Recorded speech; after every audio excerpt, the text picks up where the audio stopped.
Hello and welcome back to our very last Cuddle Up Sampler video tutorial. It's finishing week for our sampler.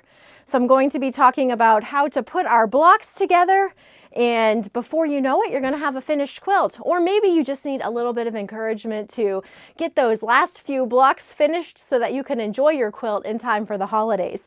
I thought it would be fun to look back at all of the blocks that we've made so far and then dive right into that finishing tutorial. So we've got the candle block. We made a wreath block. Now, if you watch this tutorial, you'll remember I wasn't exactly happy with some of my intersections. I was very rushed on the day I filmed this tutorial and didn't take the amount of time that I should have. And I debated about whether I was going to take some of these seams apart and redo them. I am opting not to. They bothered me less and less the further we got from the day I made it. So it is staying just as it is. The sheep block, always a favorite. Fun house block. This was a great one to piece. So simple. It went together so fast. The ornaments block. The gifts block. The very first one we started with, that tree block with that fun Ohio star. You guys are probably professionals at Ohio stars by now. We have the snowman block with his adorable little friendship star. And then the one that I shared in the very last video was the stocking block. Those are the 9 blocks that we've made for our sampler. That's all of them. So we are now ready to start sewing things together. Let's just go ahead and dive right in. You are going to find your finishing instructions beginning on page 19 in your Cuddle Up Sampler book. If you're new to this sew along, maybe you just saw me share those blocks for the very first time, you haven't seen the finished Cuddle Up Sampler previously, and you're wondering, what is this pattern?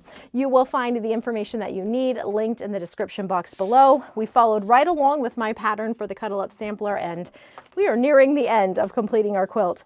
So turn to page 19. You are going to need 32 A squares, and you need 4 of your B squares. And then C is your long rectangles, and then you have 2 border fabrics that you've cut.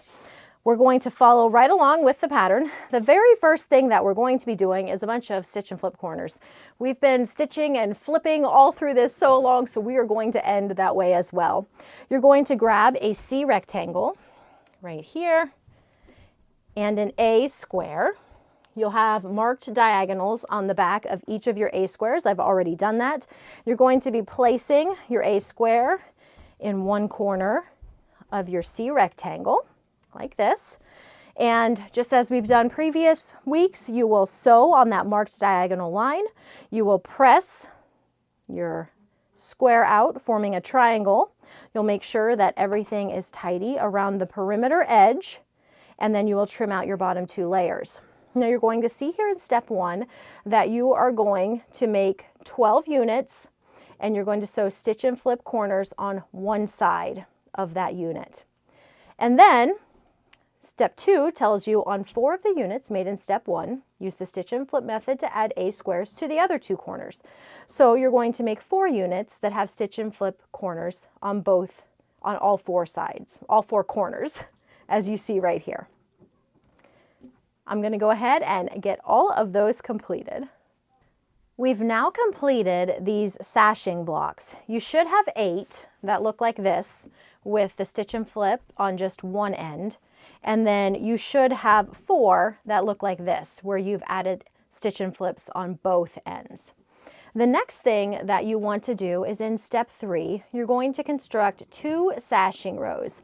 You'll be using 2 of these, 1 of these, and then 2 of your B squares to make a sashing row as illustrated at the bottom of page 19. After completing those sashing rows, you are ready to sew your blocks and your sashing blocks and your sashing rows together. And I'm just going to talk you through this. You're going to be putting the half, these guys right here, I'm going to call those half sashing blocks as I'm explaining. You're going to be putting those in between the top 3 blocks, as well as in between the bottom 3 blocks. Once you've sewn those together, you can see the pressing. Sew these together, you can see the pressing. For this center row, you're using these full sashing blocks to place in between these 3 blocks here. You'll sew those together and press as illustrated. And then you'll have these rows sewn together. You completed these sashing rows here in step 3, so then you're ready to sew everything together to complete your quilt top. Next, we're going to move on to page 21, which is going to walk you through adding the borders. So I'm going to move these out of the way, and we'll talk just a little bit about adding these borders. As you look, we'll flip back here. As you look at your background fabric and your black border fabric, it tells you exactly what to cut. And then you sew these, trim the selvages, and then sew these together end to end. So you're going to have your long border strips. You're going to sew these all together, all 7 of these and all 7 of these. You're going to sew into 2 long strips. So you'll have a long border, and then you will subcut your black border fabric into 2 outer side borders and 2 outer top and bottom borders. You can see the measurements. And you're going to do the white border strips in the same manner. So you will grab your white strips, you've cut them as shown right here, and then you are sewing these. You've trimmed selvages and you're sewing these together into 1 long strip. And then after you have sewn all of these together into a super long strip, then you subcut into 2 inner side borders, measuring the D measurement, and 2 inner top and bottom borders, measuring the E measurement. And then we're ready to attach those to the sides of our quilt. You're going to begin by adding your D borders and then your E borders. All borders get pressed away from the center. After adding your D and your E borders, then you are ready to add F to the sides, pressing away, G to the top and bottom, pressing away. And once you have added those borders, your quilt top is complete. You've done it. It's complete. Now I am going to pull this quilt down so I can show that to you a little bit better and show you the quilting once again up close as well. So here you can better see how everything looks all sewn together.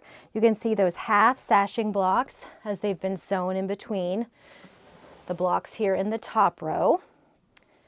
And then as we work our way down the quilt, down here in this center row, we use those full sashing blocks, 1 on each side of that center block to join these middle 3 blocks together.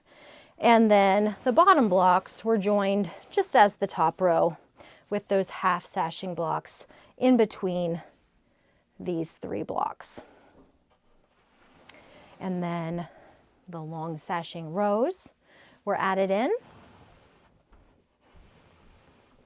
You can see there how that looks, and that creates these fun stars here in the center of the quilt.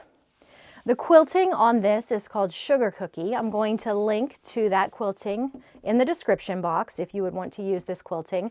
I like it because it's an orange peel. I love using an orange peel, but I do think that